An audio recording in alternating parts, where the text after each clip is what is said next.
Welcome, everybody, to another rendition of the core class, a byproduct of www.witchcrafttv.online. Yes, we had segments of the core class about 2 years ago where we dive deep into Hermetics. And those classes, you can check them out right there on the website, right here on Witchcraft TV. Bridging ancient truths in modern witchcraft, we are the core craft tradition. So welcome, seekers, to a journey of transformation. Today, we step into a space where ancient wisdom meets modern practice. It's a course built upon Hermetic teachings, natural law, and contemporary witchcraft. Together, these foundations form the core craft tradition, a path that invites us to embrace personal alchemy as both a spiritual practice and a tool for profound change in our lives and our communities. Exploring Hermetic philosophy, Hermetics teaches us that all things are connected, that reality is shaped by forces we can understand and work with.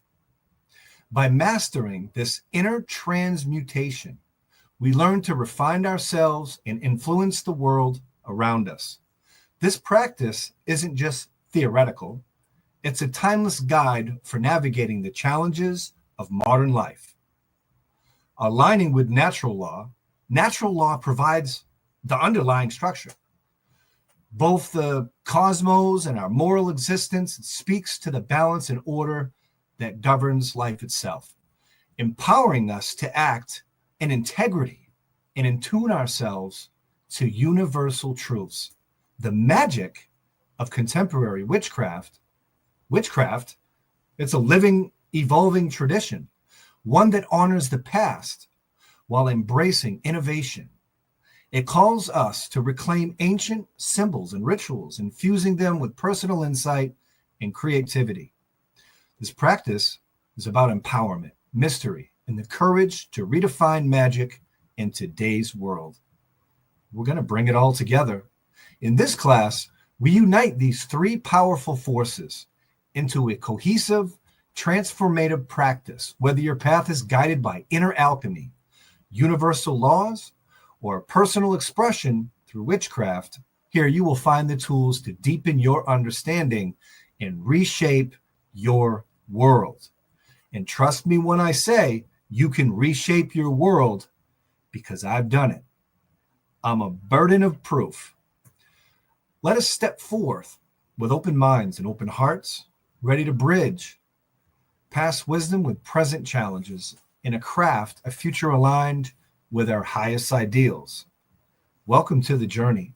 As far as highest ideals go, you know that I've been talking about that for a very long time. And I'm still today striving to reach my highest ideals. First off, I want to talk about the immutable laws. That is the very foundation of what the core craft tradition is all about. Actually, there's three foundational pillars that I've fastened together that is going to be the cornerstones of what is the core craft tradition.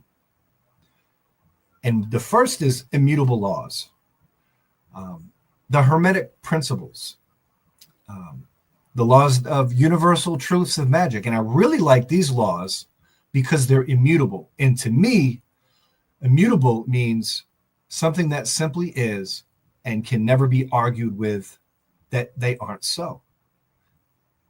I love a craft that can't be argued with. I'm just in love with the concept that it's not something that any scholar or sage or witch or magical practitioner around the globe can ever argue about successfully. So the truth is magic doesn't exist in isolation. The laws that govern the physical world, magic is shaped by these fundamental principles. Rules are as constant as the rising sun, the setting sun, the rising moon, and setting moon. in the seasons of the year. It's just constant. It's just always going to happen. These laws matter. The immutable laws matter. Drawing from the Hermetic wisdom in natural laws, these principles, they govern all magical operations. They guide spellcraft, rituals, and conscious manifestation, ensuring that all of our intentions align with the deeper rhythms of the universe. Law of mentalism, all is mind, everything in existence originates from our thoughts, from our consciousness. The universe itself is a mental construct, meaning reality is shaped by perception and intention. This law teaches that by mastering your thoughts, you can influence your reality. And that's exactly what I've been doing. Law of correspondence, and this is a real popular one in occultism everywhere: as above, so below; as within, so without. Patterns repeat across different levels of reality.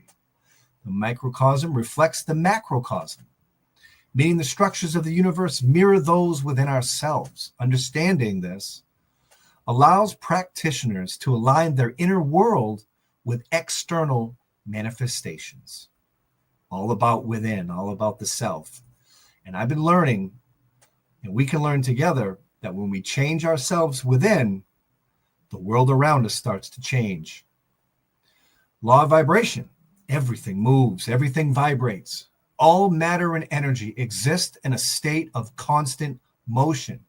Different frequencies determine the nature of existence.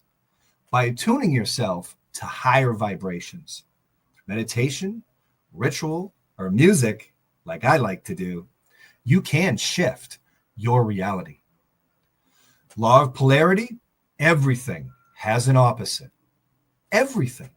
Sun and moon, for an example.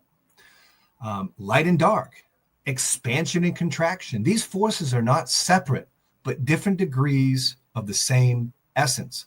Recognizing polarity helps practitioners harness opposing forces for balance and transformation. The law of rhythm, everything flows in cycles.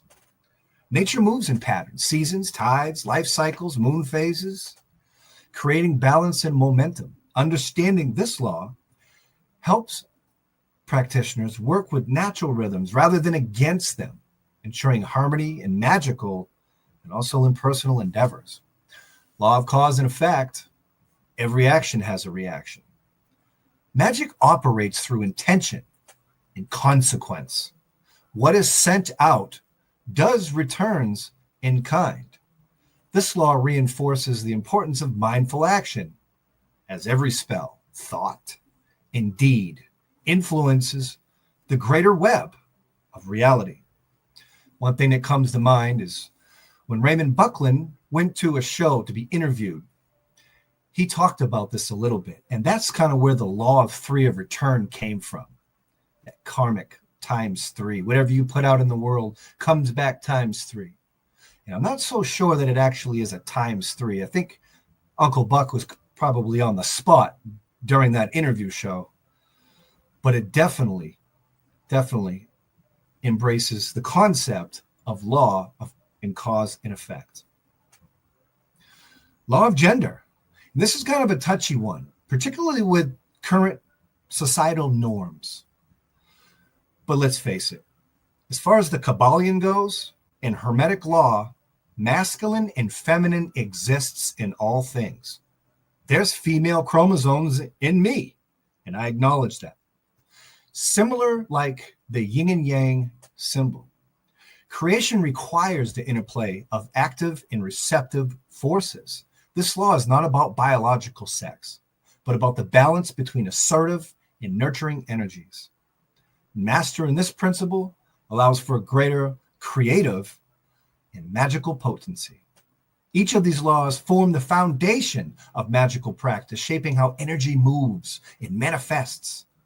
By understanding these laws, you empower your craft and refine your connection to cosmic order. These laws they're not like abstract, they're practical keys to unlocking deeper magical mastery. mastering yourself. By working with them, you refine both your craft and your understanding of yourself. Natural law serves as both a moral compass and an energetic framework in magical practice. Ethically, it teaches the values like integrity, respect, and balance, that they're not random. And I think ethics is something that the witchcraft and pagan communities really need to take a look at.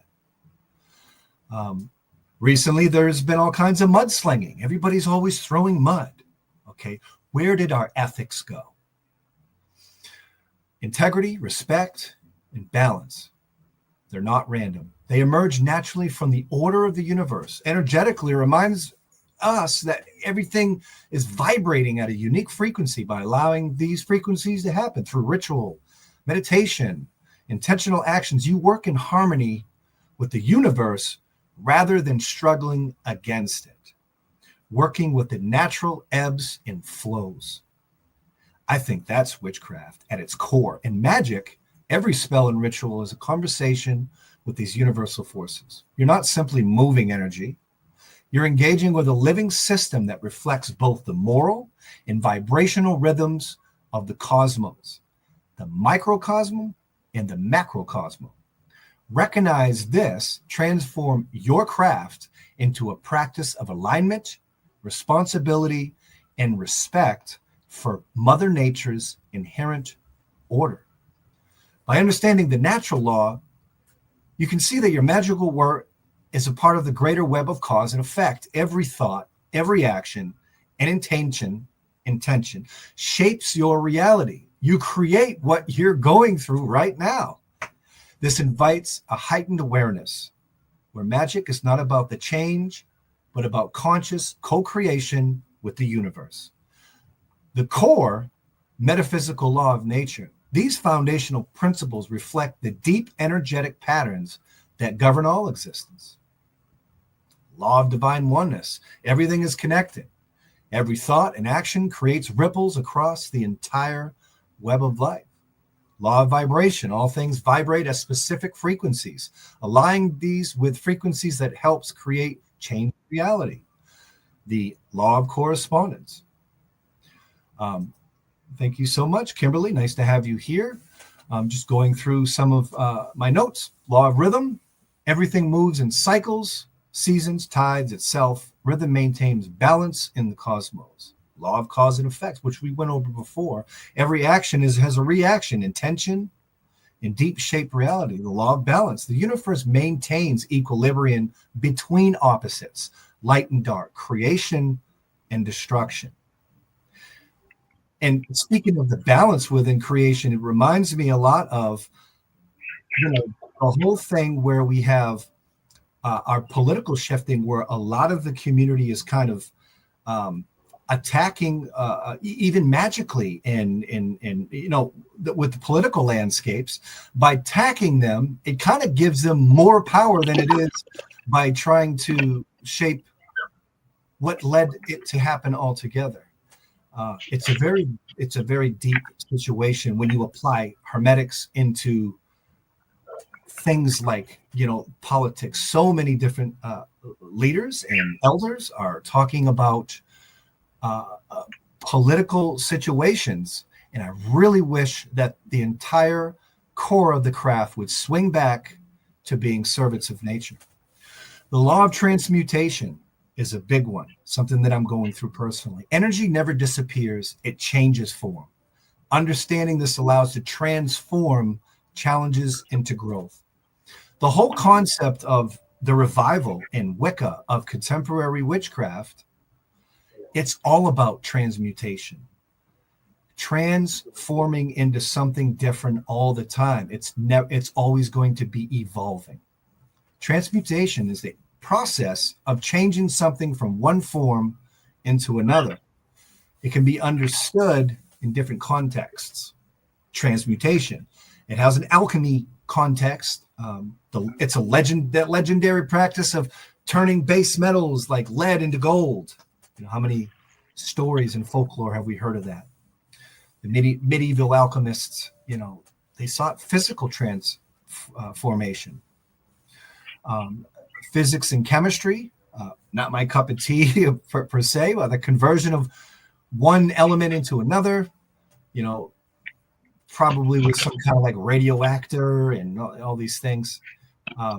But the transmutation that I really adore is the magical and spiritual practices of transmutation, the conscious shifting of energy, turning fear into courage, stagnation into growth, or negative emotions into wisdom. Anytime that you can turn a negative situation into a positive situation, you, my friend, are doing transmutational magic, and it's very, very, very pretty. In the Corecraft tradition, transmutation is about harnessing opposing forces and refining them into something higher. It's not about rejecting challenges, but transforming them into sources of power and insight. Polarity and transmutation, refinement through opposing forces. They're powerful tools. Polarity, the world exists in pairs. And this is seen when we look in the mirror. If you look in the mirror with your face, half of your face is mirroring the other side of your face. It's the polarity. Everything works in pairs, light and dark, joy and sorrow, creation and destruction. These opposites are not separate forces, but different expressions of the same energy. Even where, and this is very hard for me as I dig deeper in everything, but I was talking about the political landscapes. Even in politics, there's two opposing forces, but they're the same energy with different agendas, I imagine. And those agendas ebbs and flows as time goes on. In 30 years, I predict that the Republican Party will turn into the Democratic Party because it's a cycle. Recognizing this helps us move beyond rigid, either a thinking and seeing challenges as part of the greater whole. The path of the Corecraft tradition is not about forcing the change. It's about understanding and working with the energies of the universe. And we have Sophia. Sophia, thank you so much for joining us from England. Love that you have us here. Awesome. Great. Glad to be with you, Harold. Awesome. But yes, we're kind of just going over the fundamentals of the core class, and Sophia was involved in the first round of core classes, I think 1 or 2 years ago, where we dived really deep in those classes. Every one of them can be found on the Witchcraft TV website. When you go to the top right-hand corner, you can look under the Corecraft tradition, and all of those classes, I think there's 22 of them, all about the Hermetic principles. In these classes, I'm going to get more in tune with taking that as a foundation of a tradition of the craft that I think that needs to be expressed in the name of Hermes and Thoth. I think that it is definitely time. The path of the Corecraft tradition is it's not about forcing the change. It's about understanding and working with the energies of the universe. By embracing the polarity and the transmutation, we turn these obstacles into stepping stones and refining our craft to practice more awareness, more adaptation, and more mastery, and hopefully mastering ourselves. This approach invites you to see magic as an active dialogue where every thought indeed shapes reality and every challenge holds the potential for transformation. There's been several magical orders that has incorporated these immutable laws of magic into their teachings and practices. Some of the most well-known ones are the Hermetic Order of the Golden Dawn. Hermetic Order of the Golden Dawn, there were people like, I believe, Dion Fortune, Mathers, Aleister Crowley, Israel Regardie. These were all people that were involved in that particular order. One of the most influential Western esoteric orders of its time. It integrated Hermetic principles, Kabbalah, ceremonial magic, the laws of mentalism, the correspondences, the vibration, all that we've been talking about. Another one that incorporates these immutable laws of magic is the OTO, which is still alive and active today. Telema, founded by Aleister Crowley, and incorporated the law of gender and polarity in its magical framework. The Christian mystics, and I think they're Gnostic, the Rosicrucian orders, focus on spiritual enlightenment and alchemy, transmutation. I think transmutation is definitely the word of the day. But yeah, and there's all kinds of other orders too. And one thing that I've always said, and even the last time we had rounds of the core class, was that only with the sweat of your brow are you going to obtain like the magical power. And it's kind of, a lot of these lectures are kind of boring, and I definitely will try to make it fun. I'm going to show you how I cast circles, how I do rituals, and all kinds of different things that can bring us closer to unseen spiritual thing, raise the aura.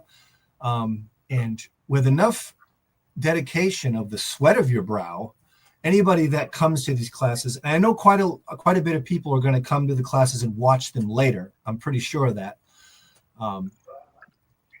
But with dedication to it, I guarantee that when you walk into a room and you haven't seen somebody for a while, they're going to come to you and they're going to say, "Hey, have you lost weight? Have you been working out?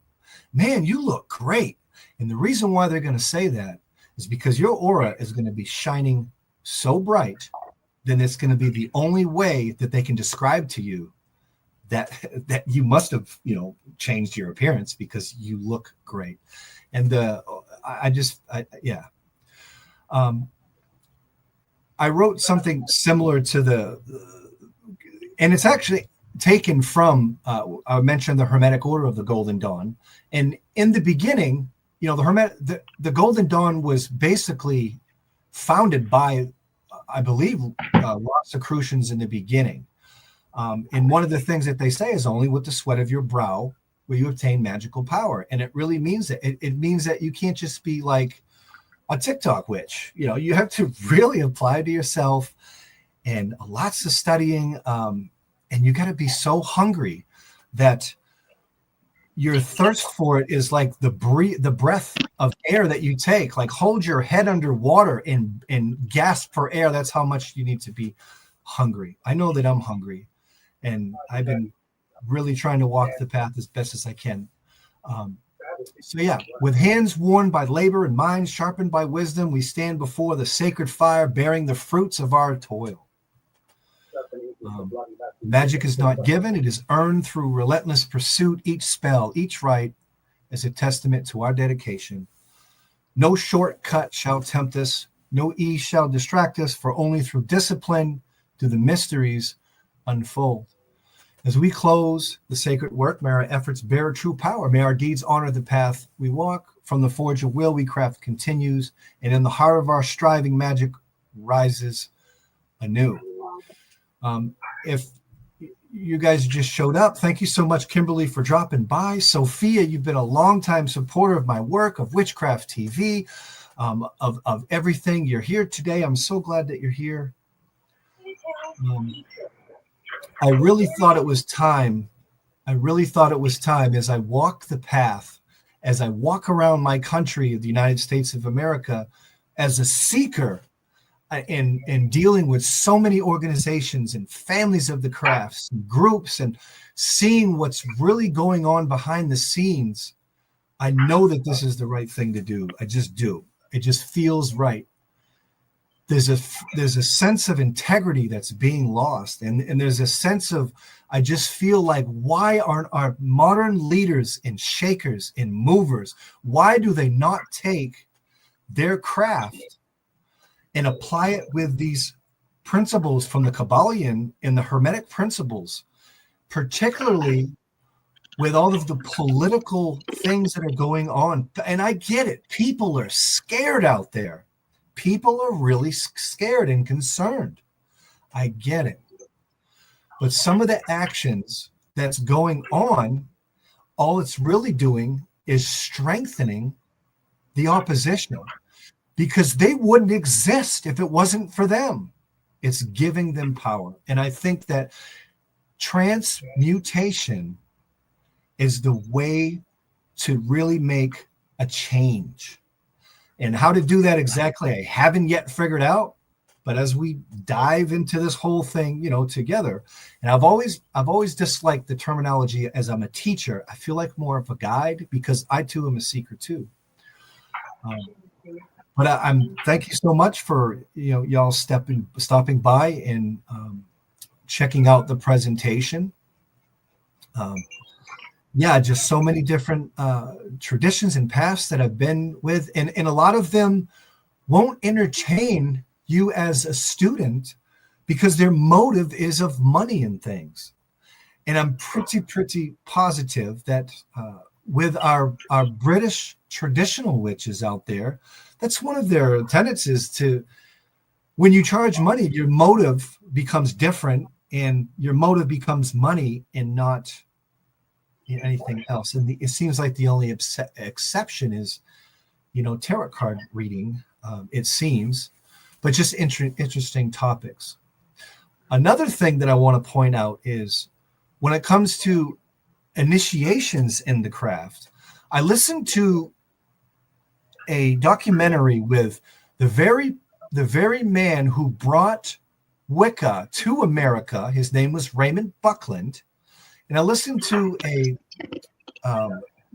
documentary with him, and he said during an interview that every bit of mystery, of oath-bound, anything is documented somewhere out there already, but it's up to the seeker to find it. And I always adhered to that, because as long as I indulge with, media and witchcraft with every different family, it just seems like whoever I'm working with at the time, because who I'm working with them, they all of a sudden want to detach from working with me because they have particular biases.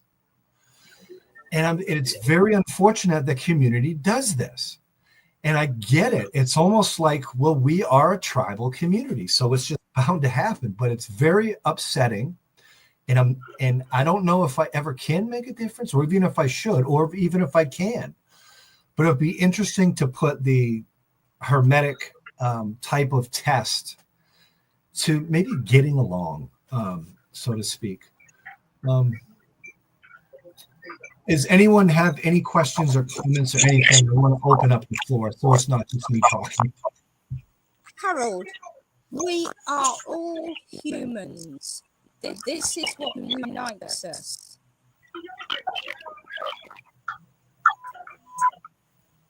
Right. Yes, we are humans. Definitely get it. Definitely get it.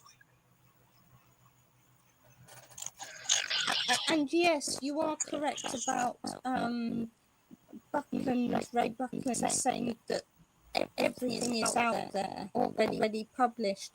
I can't remember the name of the book, but it's a Alexandrian book, and I'm pretty certain that it was by Alexander himself, and he had to withdraw the first edition because it contained too many oath-bound secrets. Mm-hmm. Yeah. Yeah, and that same situation happened here in America too, with Aidan Kelly in the 70s, like the same type of thing. I just feel like at the end of the day, the revival of contemporary witchcraft is this evolving, and as long as it keeps evolving, we will never die. It will always be reborn somewhere. And I feel like this particular core class and tradition that is manifesting from a platform of a seeker and witchcraft online television, I feel like it's part of that evolution, or I'm definitely contributing, and we as a collective, that they're a part of, the circuit, are contributing to the revival. And that's all very, very special and important to me. Very special and important. Absolutely. I couldn't agree more. And it's great having you as our guide for the core tradition. Mm-hmm.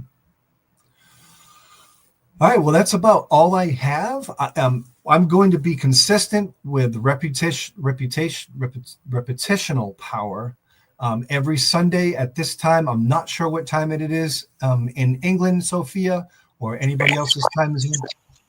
It's midnight in England, because we have British summertime, which puts us another hour in front of you. That's terrific. The witching hour in England. I love it. I love it. We're close to there. So yeah, absolutely. Next Sunday, same time, same place. We'll see what comes up or what spirit moves for this. I think casting a circle is in the future. I think Kabbalistic magic is in the future. I think the explanations and functions of elemental weapons are in the trajectory. I'm feeling like we can explore a lot of things together. Thank you so much for everyone's time. This will be on the social media, and it will also be rebroadcasting on Witchcraft TV with our very own Corecraft tradition. And even though we now have our own tradition of, the Witchcraft TV circuit and media platform, we still welcome and honor all pagans, all witches, and all magical paths right here in Witchcraft TV. Blessed it be. Mwah. To everyone, thank you so much for putting up with my witchcraft crazy. Blessed be, and everyone attending. Witchcraft TV t-shirts are now available. Wow. Witchy Kids Network tees right here on our website. Order yours today and support the hottest online witchcraft television station on the planet. Wow! Your very own Witchcraft TV teddy bear to cuddle while watching your favorite Witchcraft TV show. Try our Witchcraft TV multivitamins for good health. Never miss your favorite Witchcraft TV show with our official wall clock. Drape yourself with Witchcraft TV pride with our jewelry. With our official coffee mug, you can sip in style and watch your favorite shows. These collectibles are available now, right here on our website under Witchcraft TV merchandise.